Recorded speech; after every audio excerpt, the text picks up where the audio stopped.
70,000 people are staring at the big screen, not waiting for the winner, but for an old man to appear. Then slowly, an elderly man emerges from the entrance, jogging unsteadily. His face is flushed, his steps wobbly, like he might fall any moment. His name is Paul. Not long ago, he and his wife were moved into a nursing home by their daughter. To Paul, it felt like everyone there was just waiting to die. First, he resisted everything about the place. But one night, his wife, with tears in her eyes, begged him to stop. Paul was stunned.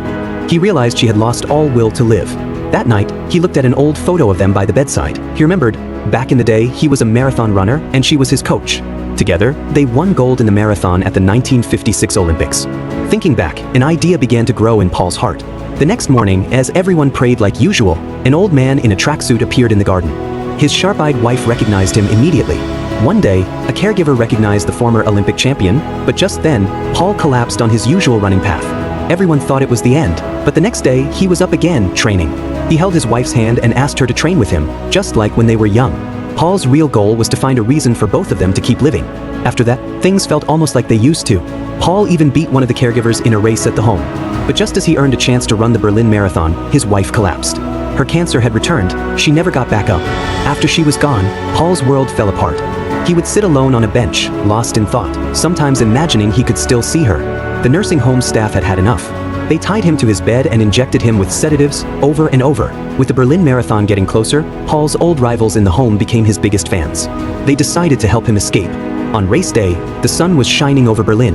Among 40,000 runners, one white-haired man stood out. Paul was back on the marathon stage. After 3.5 hours, most runners had already finished. But the 70,000 people in the stadium didn't care about who won.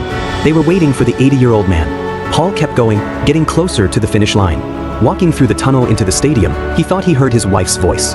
Carrying her hope with him, step by shaky step, Paul finally entered the stadium. The crowd fell completely silent, everyone ready to witness a miracle. 10 meters, 5 meters. He crossed the line. The moment he finished, the stadium erupted in thunderous applause. Paul raised his hands.